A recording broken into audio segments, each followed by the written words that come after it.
Assalomu alaykum, hurmatli qarindoshlar, yaxshimisizlar? Bugun 2022-yil 11-oyning 18-kuni juma. Bugun men sizlarga New York vaqti gazetining Stone yozuvchisi, iqtisodshunos, 2008-yil Nobel iqtisod mukofotining sohibi Paul Krugman apandining shifrliq pul haqida yozgan bir parcha obzorchi maqolasini diqqatingizga sunaman. Ya'ni New York vaqti gazetining men mushtari shu gazetda e'lon qilgan bu odamning yozmasini ko'pchilikka sunaman. Sababi nima deganda, bizning qarindoshlarimiz, dunyoning Amerika qarindoshlarimiz shifrliq pul bozoriga qiziqadi. Shifrliq pulga asl mablag' solib qo'yganlar, Solana olganlar, Shiba Inu olganlar, Dogecoin olganlar, Cardano va boshqa pullarni, Bitcoin, Ethereum yoki Ethereum Classic deganlarni olganlar. Undan sirt yana Gala degan pullarni olgan qarindoshlarimiz bor. Ama yaqindan bu yan yuz bergan ishlar, o'sha bir necha 10 kundan ichida yuz bergan ishlar, bu shifrliq pul bozorida bir xil sovuqchilikni keltirib chiqadi. Ya'ni zimiston qishni barliq keltiryapti.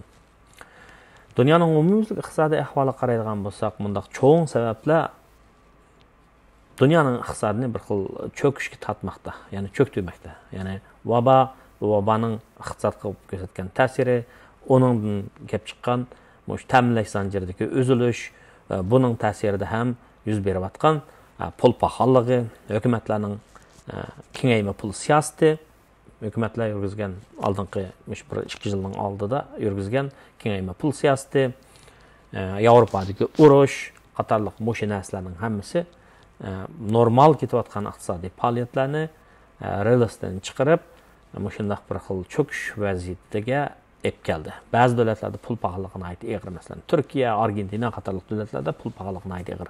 Amerikada pul pahalılığı yazda 40 yılning ishida bo'lib bo'lgan pul pahalılığı bu yil yazda 6-oyda 9.11% ga yetgan. Necha qatamliq Markaziy bankining o'simini o'stirish natijasida hozir u biroz tushdi, ya'ni 7.7% tushdi. Ya'ni bu yil oktyabrdagi CPI, ya'ni Consumer Price Index iste'molchilar baho ko'rsatkichi o'tgan yildagi oktyabrga qaragan vaqtda, mal bahosi qaragan vaqtda 7.17% yuqori degan. Ya'ni o'tgan yili setib olgan $100 setib olgan narsani siz bu hozirning o'zi setib olman desangiz $8 ortiq pul to'laysiz degan gap. Kishilarning o'rtacha maoshi 8% o'sdimi desa, umumyuzlik unchalik emas. 3-4% o'sdi. Shunday bo'lgan vaqtda kishilarning qo'lidagi pulning setilish kuchi 3-4% o'zining qiymatini yo'qotib mangdi degan gap. Ya'ni idora jamiyatlar shu pul paxolligininki yuz berayotgan pul paxolligining ig'irlik ahvolini ko'rsatib, ishchi xizmatchilarning maoshini har yil o'stirgan vaqtda 2% bilan 2,5%, 3% atrofida o'stirgan bo'lsa, hozir buni biroz pul paxolligining ta'sirini ko'z tutib 5-20%, 6% ni qilyotdi. Ba'zi yerlarda 3%, 4% qilyotdi. O'rta hisob bilan 4% atrofida deb qiyos qilsakmi, yana ham bu pulning setilish kuchi o'tgan yilga qaragan vaqtda tuvallab menyapti degan gap. Bu albatta pul saqlagan, pul xajlaydigan, mablag' soladigan odamlarningki tanlashlarga ta'sir ko'rsatdi. Mana bu shuning natijasida Markaziy bankka, Amerikaning Markaziy bankasi bu yil 2-oydan boshlab hozirgacha necha qatim o'simni o'stirib bo'ldi. Federal Funds Rate deganni o'stirib bo'ldi. Endi yana bu yilning oxiri chiqqancha, dekabrgacha yana bir qatim o'stiradiganning gapini da'vatidi. Yana bular uchun ishsizlik nisbatining ortib ketishidan to'laroq pul paxolligininki tizginlash muhim bo'layotgan gap. Ya'ni ko'proq odamlar ishdan qasinmaydi, ammo pul paxolligini tizginlasak bo'lmaydi da'vatida Jeremy Powell, Amerika Markaziy bankasining boshlig'i. Bu pul muomala bozorlaridami aks etyapti. Ya'ni o'zining ifodasini tepyapti. Bu siyosatlarning ta'siri. Bu yana o'yinlik bozorlaridami o'zining ifodasini tepyapti. Ya'ni yaqinqi statistik ma'lumotlardan qaragan vaqtda Amerikada selinayotgan, yangi selinayotgan uylarninki, ya'ni uy solamiz deb iltimos qilganlarning soni tuvalligan gap, uy sotib olamiz deganlarning soni tuvalligan gap, setilayotgan uylarning surati aslayotgan gap, ammo bahoda tushish yo'q. Chunki bu uy qayta ishlab chiqarili bo'ladigan to'g'ri emas. O belgilik fizikalik o'rni egallaydi. Shunga bu yaqs bo'lganligi uchun Hem bu turalgı öyge boğan ihtiyaç adamlarının ki Maslow'nun ihtiyacını katlam buluş nazariyesinde en birinci katlamda boğan için kişiler yaxşıroq turmuş kechirman desa, cho'qim bu turalgı öy sharoitini yaxshilash kerak, ya'ni shu masalasini hal qilish kerak. Shunday bo'lganlikdan buning nisbatan talab bor. Ammo ta'minlash shu nimaning ta'siridan masalan öy silishga ketadigan materiallarning qisliqi, emgakning qisliqi, ya'ni qurilish ishchilarining qisliqi ham öy solishda qarzab turdi ba'zilar, öy soladigan shirkatlar banklardan qarz oladi. Bu qarzningki yani ösüm öskendan keyin bu ösüm pulni ishlatib turganlikning bahası bo'lganlikdan bu baho oshgan vaqtda ma'lum narsaning bahasi oshsa siz shu narsani oz iste'mol qilasiz. Normal sharoit ostida, yana boshqa sharoit o'zgarmagan ahvol ostida. Biz buni iqtisodda ceteris paribus assumption deb qo'yamiz. Ya'ni boshqa sharoit o'zgarmagan ahvol ostida shunday bo'ladi. Shunga hozir mana Amerikada single family deydi. Ayrim bir öylarninki selinish soni aziyotgan gap, uyalımız deydiganlarni tushayotgan gap. Bundan keyingi ahvol o'simni yana o'stasa, hozir 30 yillik uyilish uchun 30 yillik qarz oladigan nisbat, qarz nisbati 7% ishib ketdi. 8% ga yetish mumkin. Bunday bo'lgan vaqtda haqlar o'simga o'sib ketdi. Uyni olmaymiz, uyni olmay turaylik deydigan ahvol bo'lishi mumkin. Bu keyin shu uy mulk bozoridami tövellashni keltirib chiqaradigan ahvol. Undan sir yana o'sim nisbatining o'sishi, pul muomala bozorlaridagi har qaysi shirkatlarning pay cheklarining tövellishi degandek narsalar ham shirkatlarningki chiqimlarining ishishi, bular nimaga ta'sir ko'rsatyapti desa, shirkatlarningki adam qisqarishini keltirib chiqaradi. Texnik shirkatlar Amerikada hozir adam qisqartirdi. Masalan, Facebook'ningki hozir Meta deb ataydi-ku, Facebook'ningki pay cheklari qiymatini yo'qotib qo'ydi. Facebook yaqinda 11 ming odamni, ya'ni emgak kuchlarining 13%ni qisqartib o'tdi. Elon Musk Twitter'ni sotib oldi. Elon Musk Twitter'ni qo'liga olgandan keyin adam qisqartishga boshladi. Hatto Amazon 10 minglab adam qisqartdi. Texnik hozir hamda texnikningki texnik sohasi, texnik shirkatlardan qisqartib qo'ygandan keyin o'g'in bu boshqa narsalarga ta'sir ko'rsatmaydigan bo'lmaydi. Yani bank sohasiga, anadan keyin iqtisodiy faoliyatlar toza ravon yurishmagandan keyin qanday bo'ldi desa, boshqalarning savdosimi yaxshi bo'lmagandan keyin ularga ta'sir ko'rsatdi. Shunga o'sim shunday yuqori tutadigan bo'lsa, ya'ni o'stiradigan bo'lsa, bu ishsizlikning ko'payishini keltirib chiqardi. Ishsizlikning ko'paygandan keyin, nima bo'ldi? Hukumatning ishsizlarga yordam beradigan pul yordam bermasi bo'lmaydigan, ya'ni ishsizlik yordam pulini ko'paytirish to'g'ri keldi. Bu pul nereden keladi? Bu shaxslarning kirim bejidan, tijoratchilarning, shirkatlarning tijorat bejidan keladi. Tijorat yaxshi bo'lgan ahvol ostida, kishilar ishsiz qolgan ahvol ostida, bu ishsiz qolgan ahvol ostida ularning to'laydigan kirim beji bo'lmaydi. Hukumatning g'azinasi tarixga qarab mangadi. Demak, ahvol shunaqa yomonlashib mangadi. Bunday chog'da nima ish qildi desa, hukumat ya'ni zoim taxtish orqali o'zining qarzni ko'paytirilgan shunaqa bir ahvolni qiladi. Shunga balkim Markaziy bankka ishsizlik bilan, ya'ni ishsizlikni tuvanlatish bilan o'simni o'stirishni o'tirsida muayyan tangponlikni saqlashga urinishi mumkin. Agar 2023-yil birinchi faslda iqtisod chekinishib ketadigan ish bo'lsa, bular o'simni o'stirishni o'rniga o'stirmasligi mumkin va balkim azroq kesishi mumkin. Bu pay chek bozoriga, iqtisodiy faoliyatlarga nisbatan azroq jon berdi degan gap.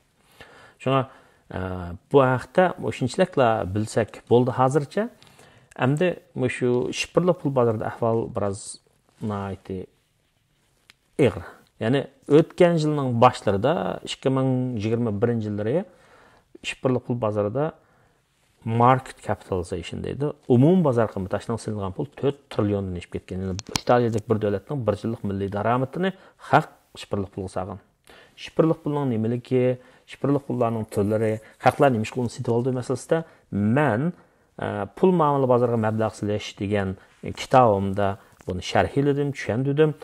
Kanadadanki qarindoshlar sotib oldi. Bularga rahmat. Hatto Fransiyadami bir qarindoshimiz Fransiyadan setib olibdi. Bostondagi bizning enimizga kitobni avatib aka Fransiyadan setib olibdi deb. Shu enimizga rahmat. Aqchan cho'qim mening shu nimamni ko'rdi. Men imzo qo'yib berdim. Avatib o'tibdi kitobni. Bu inlarga rahmat. Kanadadagi inlarimiz bu kitobni setib olibdi. Bularga rahmat. Men shu nimani tushundim. O'sha shipirliq pulni haqlar nemish setib oladi? Buning istiqboli bormi yo'q deganga o'xshash. Ham navbatga ahvollarni oz-to'la deb o'tgan.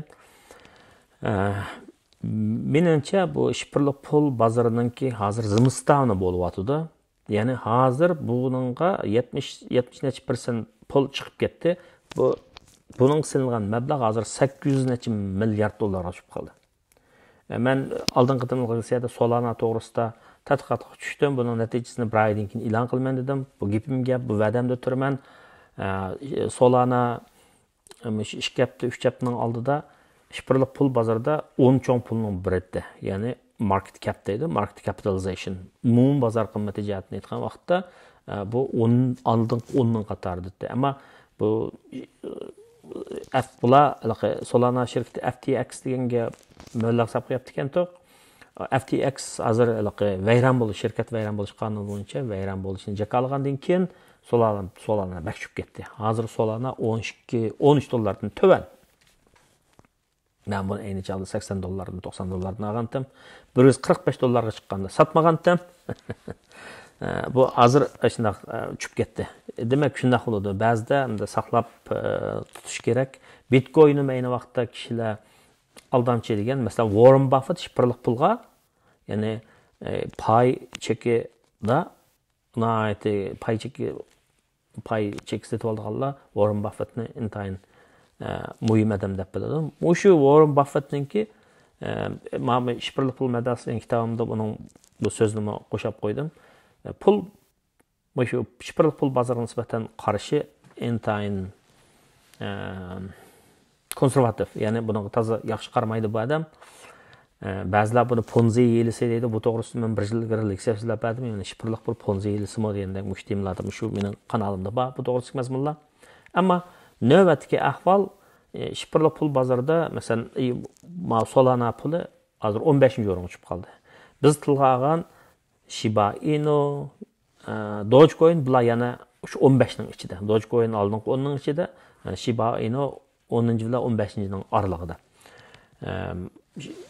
Solana haqidagi natijani, tadqiqot natijasini bir oydan keyin so'zlab beraman, Xudoyim buyursa. Ammo men hozir Mao Nobel iqtisod mukofotiga erishgan odam shipirliq pulga nisbatan qanday qaradi deganni men buningki uyg'urchasini sizlarga hozir tarjima qilib beray. Bu mana shu obzorchi maqolasi shu New York vaqtigisini o'qiydiganlar zab nim qilsanlar bo'ladi. Chiqdimi? Shipirliq pulning alakati bu deydi. Is this the end game for crypto deydi. Yani shipirliq pul endi o'ldimi demakchi. O'lamdi demakchi-da, bu Paul Krugman adam apanning da'vat qilgan. Yaqinda yuz bergan ahvollar, voqealar shipirliq pul, ya'ni kripto degani biz shipirliq deb oldik, ya'ni maxfiy belgilik pul, shipirliq pul. Yaqinda yuz bergan ahvollar shipirliq pullarni tangshashning, nazorat qilishning, ya'ni 1 yil ilgari umum bozor qiymati 3 trilliondan oshib ketgan bu sohani nazorat qilishning, tangshashning zo'rligini da'vatida. Ya'ni 1 yildan burun bu 3 trilliondan ortiqda bozor qiymati. Hozir buning ko'p qismi uchib ketdi, parg'aylinib ketdi dedi. Qarmoqqa bu kasb, bu soha, ya'ni shipirliq pul sohasi hukumatning qo'l tiqishi, tangishi, nazorat qilishdan saq chiqolmaydigandek deydi. Demak, bundan bir xil shipirliq pul bozoriga nisbatan madam umidsiz qaragandek turdi. Qani anglab boqaylik. Hikoya mana shunchalik tutsin. Bu shunchalik anlatib turaylik hikoyani. Shipirliq pul bozori o'tgan yili Matt Damon degan Amerikaning taniqli kino artisti. Matt Damon'ninki Singapurda turishliq shipirliq pulni almashtiradigan Supa Crypto.com'da bergan Fortune favors brave. Bayliq batur odamlarni batur odamlarga qoyil bo'ldi yoki batur odamlarga egildi degan o tunji qitimliq e'londan keyin yuqori nuqtaga yetdi dedi. Shu vaqtda Bitcoin, ya'ni shifrli pulning otisi bo'lgan Bitcoin, shu vaqtda 60 ming, har bir Bitcoin 60 ming dollardan qimmat setilgan edi dedi. Navbatda Bitcoin'ninki almashtirish qimmati, bahasi 17 ming dollardan tuvan. Matt Damon'ning shu vaqtdagi e'lonni ko'rib, Bitcoin'ni setib olgan kishilarning ko'p qismi hozir shu vaqtda sağan mablag'ning 70%ni yo'qotib qo'ydi. Amaliyotda nurg'un odamlar, ya'ni Bitcoin'ning bahasi yuqori chaqda Bitcoin setib olgan odamlarning hammasi, ya'ni Bitcoin setib olgan odamninki 4dan 3 qismi degidek boylig'ini, mablag'ini yo'qotib qo'ydi deydi. Bu bir yangi analizda, yangi bir qatimliq bir xalqarалық hisob kitobni bo'g'digan bir bankning yangi analizida shuna ko'rsatilibdi. Ya'ni Bitcoin'ga mablag' solgan odamning 4dan 3 qismi mablag'ning ko'p qismini yo'qotib qo'ydi deydi. Mulklarning bahasi doim tushib turdi. Meta, ya'ni Facebook'ninki hozirgi atalishi, Meta'ning shirkatini olgan kishilar navbatda Bitcoin mablag' solib pul yo'qotgan odamlarga o'xshash, bu Facebook'ning, ya'ni Meta'ning pay chekini setib olgan odamlarmi o'zining pulini yo'qotib qo'ydi. Lekin shifrli pullarning bahasining tushishi shifrli pullarning halokatga yuzlanganligidan derak vermaydi. Shifrli pullarga chapan yapadiganlar, onu tirab turadiganlar, booster deb qo'ydi, ularni ko'tarib turadiganlar undaq aldirab bal qo'yib etmaydi. Washington pochtasining yaqinqi bir dokladidan qaragan vaqtda Elon Musk'ninki Twitter'ni setib olgandan keyin bu Twitter'ga sizlar tizimlasizlar, har biringlarni yeshil blue verified, har biringlarni tizimlatganlarning shu odam ekanliginglarni bilgandan keyin andan faoliyatli berishinglarga yo'l qo'yamiz degan shartni qo'ydi-ku. Men ba'zi zo'r bo'lgan tushunish beryapman jima. Elon Musk'ning shu zo'r qalayimqanchilik tug'dirib o'tgan Twitter ishlatgan odamlardan haq olaman deydigan bu urinishlari, ya'ni bu asosan deydi bu Elon Musk'ning qiyig'ini o'ng qanot siyosiyonlarning hisobotini, shavani hisobotlarni va shifrli pullarga nisbatan hayonkashlik qilganlarning hisobotini shunday tekshirib, bularni cheklash urinishlari dan shu narsa ayon bo'ldiki, bu shifrli pul undaq shifrli pulni aldirab yo'qolib ketmaydi deydi. Ammo bahoning, shifrli pullarning bahosining tuvanlashidan to'laroq shifrli pullarga munosabatlik institutlarning, ya'ni gavdalarning yoki organlarningki yig'ilishi bizga texnik cho'ng narsani aytib berdi. Yaqinda FTX, ya'ni eng cho'ng yoki cho'ng bir shifrli pullarni almashtiradigan cho'ng shirkatlarning birisi vayron bo'lganligini jakoladi. Chunki bu shirkatlarni yurgizayotgan odamlar, mang'izayotgan odamlar bu shirkatga mablag' solgan odamlarning pulini o'zininki qarindosh, shu shirkatning FTX degan shirkatning qarindosh shirkati, ashundan tug'ilgan yana bir shirkat Alameda tadqiqoti degan shirkatga yo'tkab ishlatib mag'lub bo'lgan deydi. Shunaqa ekan, nemishqa FTX yoki Terraga o'xshash bunday shirkatlarga pul muomala organlari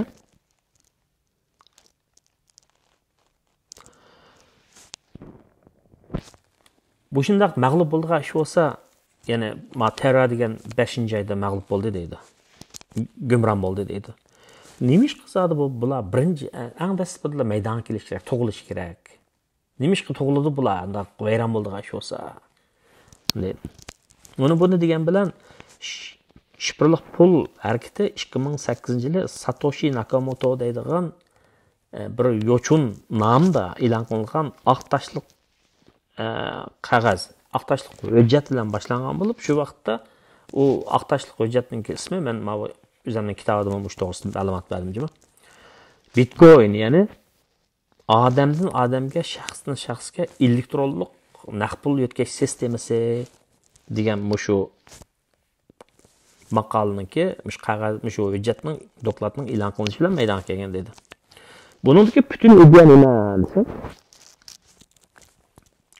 shifrlik pul sohasidagi texnikadan foydalanib, ma'lum bir elektronlik tokenlar, elektronlik hisobotlar kishilarning boshqa hozirgi dunyoda mavjud pul muomala organlarining vositachisiz, ya'ni bankining vositasi bo'lmagan ahvol ostida bir odam shifrlik yo'sinda o'zining pulini yana bir odamga o'tkazib bera oladigan shunday bir sistemni barliqqa keltirdi deydi Bitcoin. Ya'ni agar siz o'zingizning pulini boshqa birisiga o'tkazmoqchi bo'lsangiz, onunğa birlam san avatsiz deydi. Bu san bir ochquch bo'lib, bu sanni yoki bu ochquchni topshirib olgan odam siz avatgan pulni topshirib oladi. Buningda Citigroup o'xshash yoki Santander degan banklar, cho'ng banklar.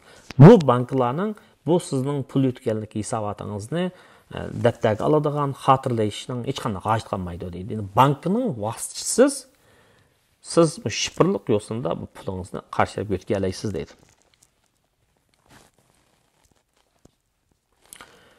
Lekin shu narsa hech qachon odamlarga aniq bo'lmadi deydi. Bu odamlar nimishqa o'zining halol ishlab topgan pulini erkin bankalikqa o'tkazsa nima bo'ladi? Bunday sistemni kim ishlatadi? Jinoyatchilar ishlatadi emasmi deydi. Ammo shifrlik pulni qo'llovchilarning deyishi nima desa, 2008-yilda yuz bergan pul muomala kirisi bu shifrlik Bitcoinning dunyoga kelishini ilgari surgich katalizator bo'ldi deydi. Men bu haqda Bilim kuch jurnalining 2-sonida yozgan maqolamda tushundim, kitobimda to'xtalib o'tdim. Ya'ni Bitcoinning maydonga kelishining tarixiy qaror ko'rinishini. Bu odam shuni so'zlabdi mana bu yerda. Ya'ni shifrlik pulning qo'g'duvchilari 2008-yilda yuz bergan pul muomala kirisi Bitcoinning maydonga kelishidagi muhim katalizator deydi. Ammo bu shu 2008-yilda pul muomala kirisi yuz bergan bo'lsa-mu, ama bu sistem hech qachon to'lam sistemini, to'lam tuzumini kishilarning, shaxslarning bankarlik pul yo'tkazishdan ma'qul iqtidorini cheklamagan yoki amaldan qoldirmagan deydi. Shunday bo'lganlikdan endi nimishqa bu odamlar yo'furin holda maxfiy uchur yo'llash orqali pulni biridan yana biriga o'tkazib yuradi, bank orqali o'tkazmaydi demoqchi bu odam.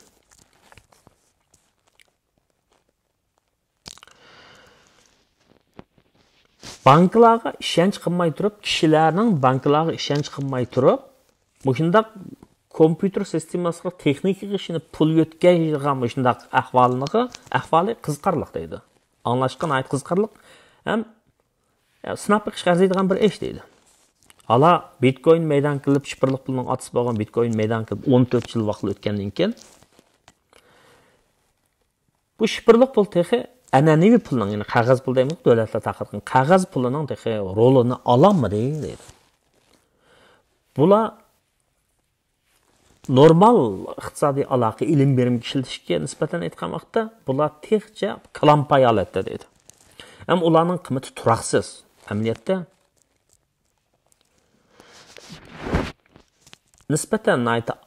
nisbatan az bo'lgan bir qism mablag' sog'chilar bu o'zi pul to'lab setib olgan bu shifrlik pullarning ochquchlarini saqlashdan ehtiyot qiladi deydi. Chunki nima ish qilsa, uni yo'qitib qo'yishdan qo'rqaydi. Ashuna ishlar bo'lgan. Ba'zilari ashuni kompyuterningki hard disk deydi.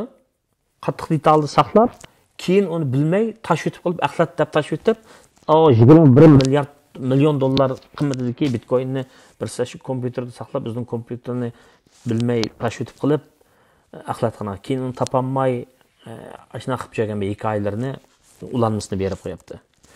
Şu adamlar şu shifrlik pulning ochquchini shunday saqlasam, kompyuterda saqlasam, yutib ketsa, pulini olamayman deb qo'rqaydigan ahvollarmi bor deydi. Shifrlik pullar asosan Coinbase, to'g'ri. Ham yana FTX orqali elib setilib turadi deydi. Ya'ni ular sizning pulingizni oladi, ham sizga setib bergan shu shifrli pulning ochiq uchurlarini sizning nomingizda o'zida saqlaydi deydi. Demak, bu ilm berim, to'g'ri. Bu pul muomala institutlari deydi, shu FTX vayron bo'lgan FTX, Coinbase deganlarni. Bularni iqtidori nima desa, bularning iqtidori shu mablag' sog'chilarni nisbatan aytgan vaqtda biz sening pulingni saqlab bermaymiz deb ularga ishonch berganligidan deydi. Ya'ni bundoq aytgan vaqtda kripto tuzumi, shifrli pulninki shu tuzumi teg-tekdan ilib aytgan vaqtda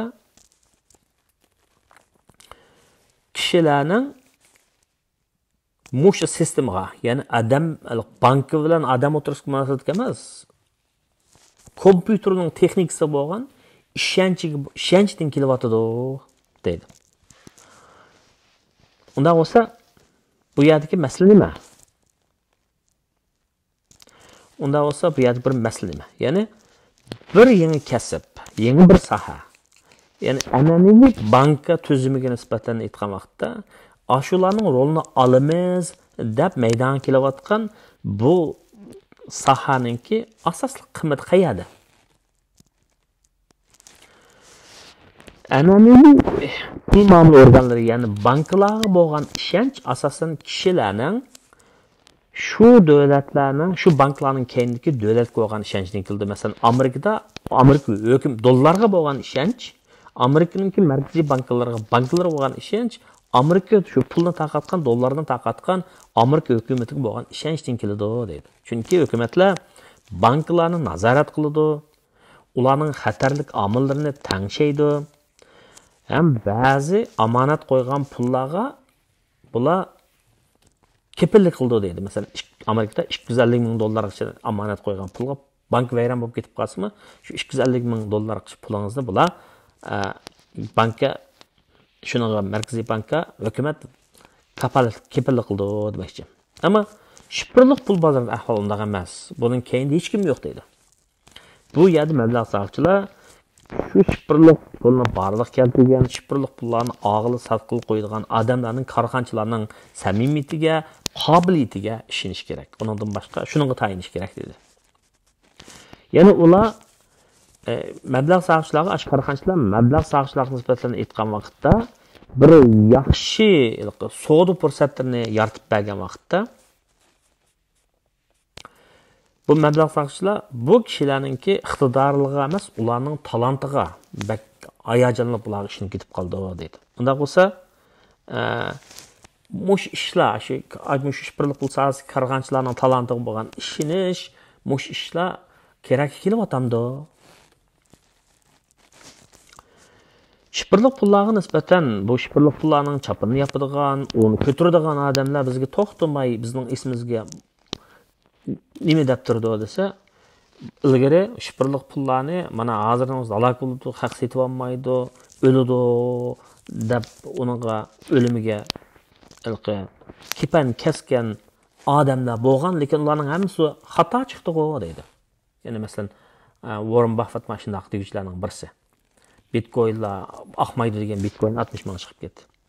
Amaliyotda Bitcoin va uninki Bitcoin'ninki amralari va uning raqobatchilari va Litecoin deymiz, Ethereum deymiz, Solana deymiz, mana bu shunaqlar altcoin deymiz, Bitcoinlar.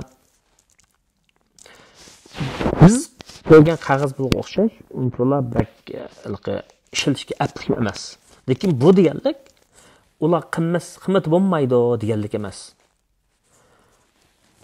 Chunki oxirgi hisobda biz oltinga nisbatan o'xshash bir gaplarni deya olishimiz mumkin dedi. Ya'ni Uyg'urlarda masalan oltin, kumush tashgan, unchi marjon tashgan, arpik ipak oshgan degan gap emasmi? Shunday ma'no chiqilmaydi. Agar shifrli pul şirketlerini buga nisbatan hukumatlar ularni nazorat qilamiz, ularning tijorat ahvollarini tangshaymiz deydigan ish bo'lsa, Yana ularning adadin ziyoda kishilarning shipirliq pul bo'lgan hayroni aslidan foydalanib, ularga cho'ng-cho'ng va'dalarni berishidan, yani amalga oshirolmaydigan va'dalarni berishining oldini olmoqchi, ya'ni kishilarningki bular ishlab ketib, bar topgan tupkunni bular mablag' qilib selishining oldini olmoqchi bo'lsa,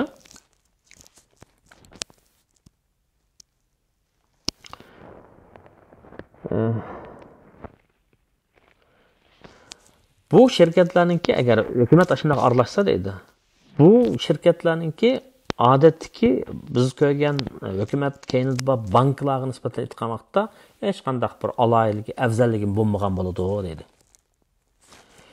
Bitcoinning bahsi tövellab nolga aylanib ketmagan taqdirdami, ya'ni madem tırnak ichida qo'yibdi, might it still might, which is still might debdi. Shuna bo'lishi mumkin edi. Bitcoinning qiymati nolga tushib qolishi mumkin deb tushunmi odam? Ammo bu yerda yana mandaq bir ahvollarmi bor deydi. Necha oyning oldida büyük ko'ringan, ya'ni shipirliq pul sohasida büyük ko'ringan ba'zi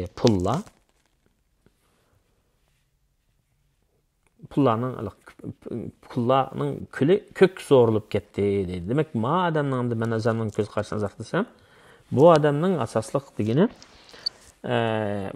maqolaning shuna o'qigan vaqtda agar hukumat shu shipirliq pul bozoriga nisbatan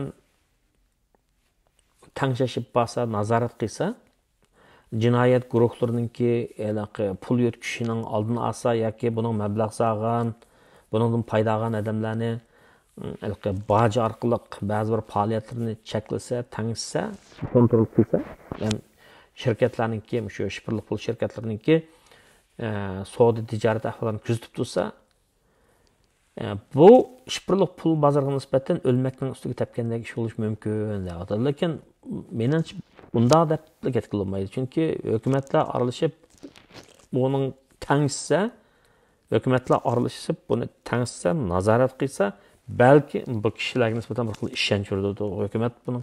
Hukumat buni tangshyapti emasmi?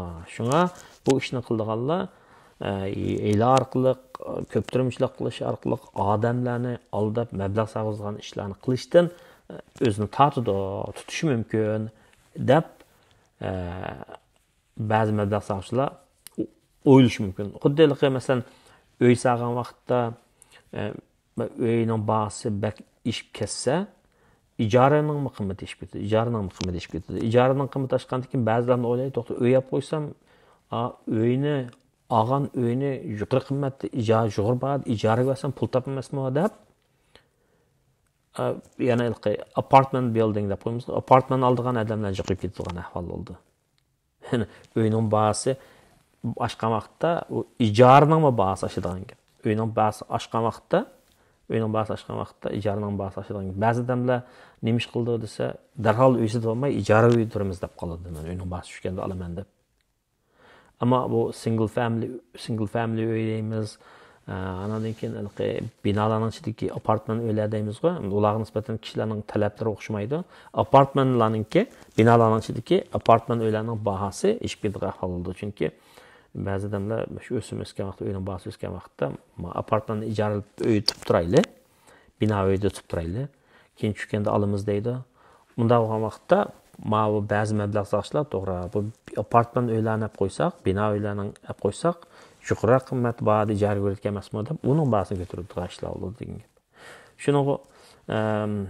Shuningga o'xshash bu shipirliq pullarningki bozorida hukumat aralashsa, qonunlashtirib, sistemalashtirib, tuzumlashtirib qilsa, madamning gapidan hukumat aralashsa, buningga aloqadek shipirliq pul bozoriga nisbatan zarar bo'lishi mumkin degandek yakun chiqibdi.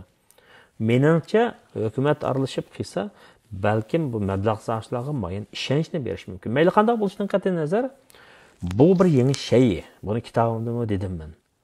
Bu yo'qolmaydi. Bu taraqqiy qiladi-ki, bular blockchain texnikasi degan zanjirsimon bo'lak texnikasi deb oldim kitobimda. Blockchain desak texmo yaxshi tushadi. Ba'zi so'zlarni qabul qilish kerak. Sen Türklermi bazı sözlerini şunday qabul qilgan-ku. Sharaf degan so'zni honor deb so'zlab ketgan bola. Honor degan gap inglizcha honor degan gap. Kripto para deb ketgan. Cryptocurrency degani kripto para deb oladi ekan. Kripto degani qabul qil degan gap. Bizdagi shifrliq, maxfiy belgilik pul deb o'zimizning tilda ezib, ummashdagi ezib da'vatimiz buni. Cryptocurrency degani maxfiy belgilik yoki shifrliq pul da'vatimizda. Ya'ni shu belgini, shifrini tushunadigan odamlar paylanadi, boshqalar bilmaydi degan gap. Şu Paul Krugman hamda Nobel iqtisod mukofotiga erishgan odam 2008-yili New York vaqti gazetining uston yozuvchisi, dunyoga mashhur jamoat arbobi, aql odami. Şu bu odamning shifrli pul bozori yozgan maqolasi ko'zim uchib qoldi bugun. Yani ko'pchilikka bu iqtisod kanali bo'lgandan keyin shuni yetkazib qo'yay dedim. Solana to'g'risida bir oydan keyin yana so'zlab beraman, va'da. Ama ben izchil shu gapni deb keldim ko'pchilikka. Shifrli pulga bakchiq mablag' silib o'tmanglar, $500 ortiq, $500 sap qo'ysanglar bo'ldi degan men cho'ng gaplarni demagan-ku. Masalan, shu Dogecoin'larning $100 10,000 Dogecoin setib olgan chaqlarda $500 sap qo'ysangiz 50,000. Dogecoin 72 sent chiqib ketdi-ku, shu chaqda. $36,000 yaraydi degan gap. Ya'ni $500 pulingiz $36,000 yaraydi degan gap. Bu nayati katta ishda bu. Bundan yaxshida. Endi shundoq pul topgan, 100 necha minglab, 600-700 minglab pul topgan qarindoshlarimiz bor, biz bilamiz. Yoshlar texnikaga, yosh bolalar ular, yosh bolalar texnikaga uchurga ahamiyat beradi ekan. Shunga bu yangi yüzlanishlardan bizning el jamoat quruq qolmasin, bilib tursin. Ya'ni hayotda bizni bunday bir ishlarimizga nisbatan yaxshi tarafga boshlaydigan yaxshi narsalar bor, yaxshi qiziqish, yaxshi narsalarga odam ilgiradigan narsaga qiziqsak, nurg'un noiz bor, nurg'un varang-choronglarning ichidan o'zimizni yaxshi qiladigan, atrofimizni yaxshi qiladigan, shu orqali jamoatimizni yaxshi qiladigan ishlarga qiziqsak, yuksaladigan, o'zimizni yuksaldiradigan ishga qiziqsak, foydasi bo'ladi deb qaraganligim uchun men bu uchurni sizlarga yetkazgim keldi. Bo'ladi, unda bo'lsa, hafta oxiringlar yaxshi bo'lsin, yaxshi o'tsin. Rahmat.